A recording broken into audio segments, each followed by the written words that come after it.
what Bible study software is right for you? Hey folks, it's Nick from Rightly Dividing the Word of Truth, and I just want to take a few minutes to talk about Bible software. I was watching Corey Minor last night from Smart Christian's channel, and is it Smart Christian's channel or Smart Christian's Life? I think he has two channels, but one's Smart Christian's and the other Smart Christian's Life.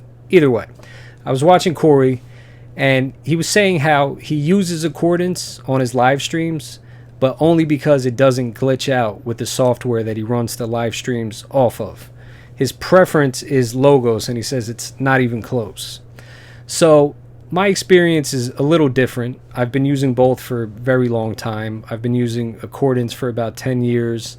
Logos, I want to say like 15 or 16 years since it was Libronics. And before both of them, I was using BibleWorks. BibleWorks has gone out of business. And before any of that, I used a free version of Bible software called eSword. eSword was a great resource. It had a lot of public domain stuff, and I had no complaints with that. But through the course of blogging and interacting with people and seeing what they used, I contacted different companies, and I was able to procure review copies of the software and use them.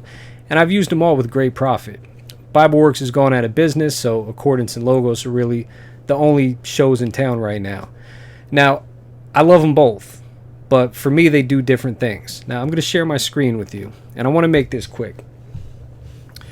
I don't want to bore you with how I study the Bible, unless that's something you'd like to see, in which case, leave a comment in the video, and I'll try to make a video on that. But you see how quick Accordance opened up. I think it bounced twice and then shot right up. Now, right here, this is a standard everyday use for me. If you see here, actually, I have this titled Every Day. This is how I have it. I'll have generally the ESV open. Sometimes I'll change that up. Then I'll have the original language text. So I'm in the New Testament right now, so I have the NA28. Then I'll have another translation. I like the Net Bible just because it has all of the textual notes, and it has translation notes, text critical notes, and just fantastic. Then in this big right pane here, I'll have the notes open, or this would be the lexicon browser. Let's say if I wanted to look for this word, it pops up right over here. And below, I'll have a commentary open. So the NIGTC, that's the major commentary I have for Accordance, and that usually stays open. Now, if I'm going to look up something in a Bible dictionary, again, in this big right column, that's where it would appear. So let's say I want to add a dictionary, and I would go Dictionary of Paul and His Letters, right? And here you go, and you can make the text bigger. Now, I want us to notice something. If I want to make the text bigger, I have that option right here on the screen. There it is. If I need to scroll, it scrolls automatically. All the windows are linked. Same thing with the commentary. So let's just go to a particular passage. Let's look at Matthew 28. Starting at verse 18. Now you see it goes there instantly. Everything is synced up. The commentary is synced up. If I triple click a word, it'll pull it up in the lexicon browser. If I single click a word, the live click will pull up all these options. So all the way to the right on the bottom here, here's the lexicon lookup, and I could scroll through any of those. Up top here is just some information. Right? Word count, the root word, definition. It'll have a text compare, some graphs and charts and stuff. I really don't take advantage of that stuff.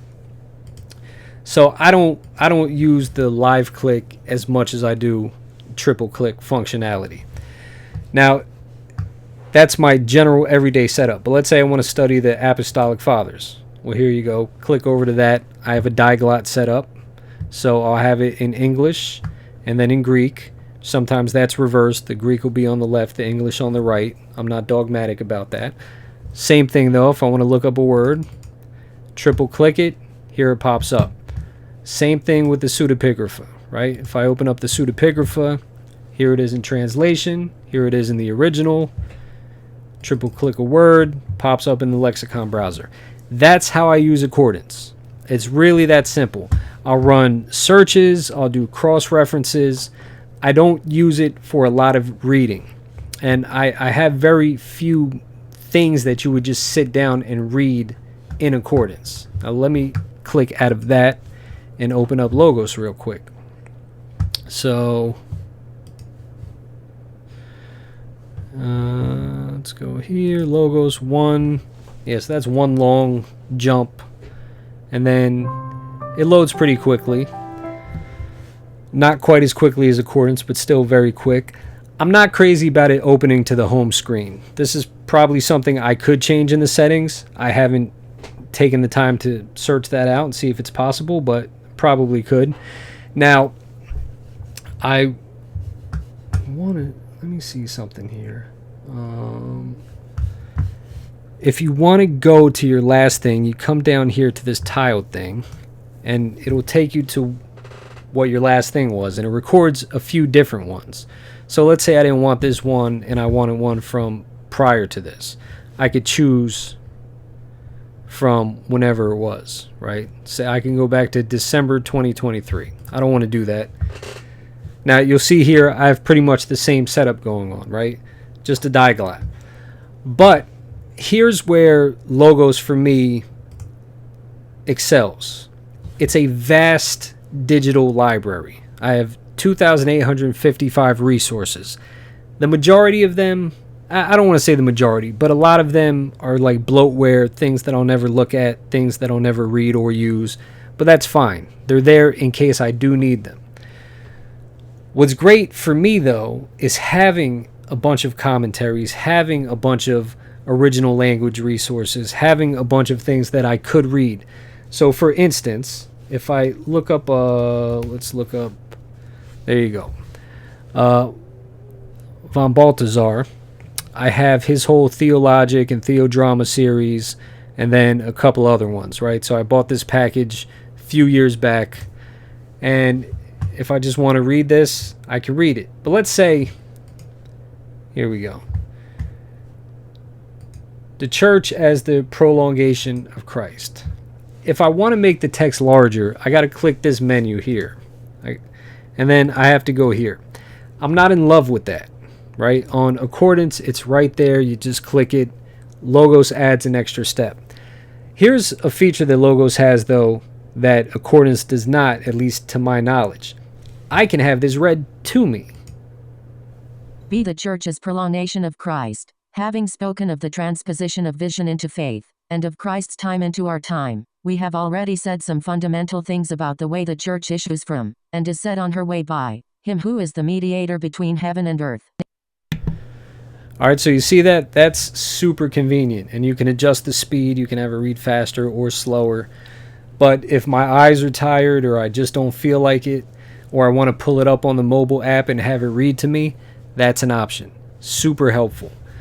But one of the things I fell in love with was the Perseus library, right? So the Perseus library used to be available only on a website, and it has all of these classics. I mean, you have Aristotle, Plato, Hesiod, Polybius, Homer, Epictetus. I think there's Euripides. You have all of these different authors. They have them in Greek or Latin originals and English translation. And it's fantastic. Let's open up Aristotle's Economics in Greek. Now, again, I want to make the text larger, so I got to click that thing. Let's choose a parallel. Oh, they don't have the parallel, so maybe they don't have the English translation of the Economics. Let's see. They do. All right, so let's pull that up. So now we have both. Again, let's make that larger.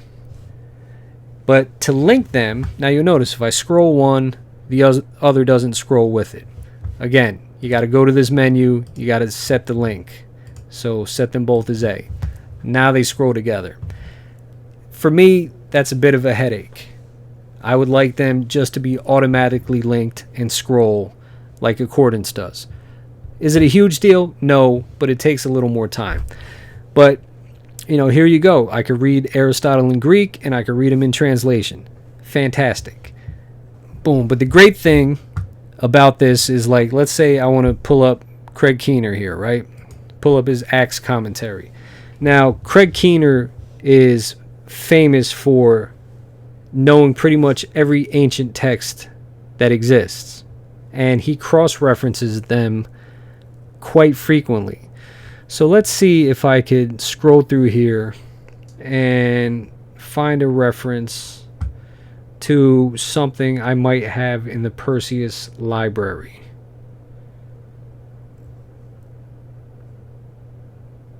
So here you go, Lucian Civil War. Now if I click on this, there you go. Pops right up for me here in English. There's also a Latin text if I want to look at it in Latin. And that is such a huge advantage of having this Perseus library integrated with Logos. For searches, you could do basic searches in the Bible. So say I want to search for Jesus Christ. You see, it took a little more than a second for that to pop up. Accordance, it would have been instant. But that's fine. It's searching a lot of stuff. But let's say I want to search all my resources for Jesus Christ. Well, there you go. Now it'll pull it up in various dictionaries. So this is a dictionary of Bible themes. It'll show me atlases. It'll show me concordances. It'll show me all of these various resources that I have. Here, there's a hymnal. Clear that. And I just found out recently that if I click on the MIDI button here, it'll actually start to play the piano music for this. So let's actually do that real quick.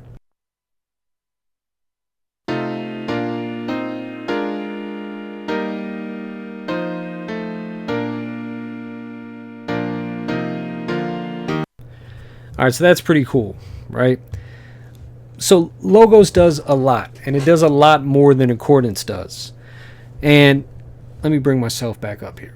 It does a lot more than Accordance does, and I'll never take advantage of all the features of either program. In all the years I've been using both of them, I've never taken advantage. But I like Accordance because it's more stripped down. For me, it's more intuitive. It's easier to use. There's not as much going on. And really, if I'm studying the text, if I want to dig into the text, Accordance is what I'm using. What I do like Logos for is a digital library. So if I grab my iPad and I open up my iPad, and let's get this up. Let's get this up on the screen here. All right. So yeah, if we got that going, here you see I have Logos up here. I like Logos as a digital library. If I want to pull up these von Balthasars and just read them, then I could do it. And it's super easy. I'm not crazy about the Accordance mobile app, right? But I think the Logos mobile app is second to none. I think it's always been great. Let's say I don't want to look at that in dark mode. Here we go. It's just fantastic. And I have all of these resources right at my fingertips. You couldn't ask for anything better. I could pull up my Bible. You got all of that good stuff. So, I say all that to say this. You don't have to choose one or the other.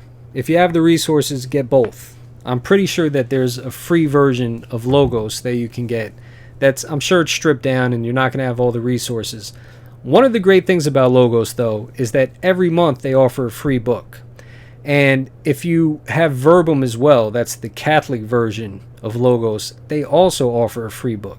So you can get at least 2 free books a month. And if I'm not mistaken, if you go on the Faith Life website, I think there's a way to get a 3rd free book per month. So you can build your library that way. But again, for me, that's what Logos is. It's a digital library. It's capable of exegesis. It's capable of intense things that I'll never put it through. But Accordance for me, it just works that much quicker. It's that much more focused. And that's what I use for my everyday workflow Bible study. At the end of the day, though, anything that's going to get you deeper into your Bible is a plus. So whether it's Logos or Accordance, if you got an old Windows machine and you got BibleWorks on there, by all means use that. I loved BibleWorks for years. If you don't have the money and you have a Windows machine, get yourself a copy of eSword. eSword is fantastic. But whatever is going to help you in your Bible study and cause you to dig deeper into the scriptures, go for it. So you don't have to choose one or the other. Which one is right for you, you're not going to know until you use them. Go on YouTube, watch tutorials, talk to people you know that have them, play around with it, and ultimately go with what works best for you. And with that said, I appreciate you watching. I'll catch you in the next one. God bless.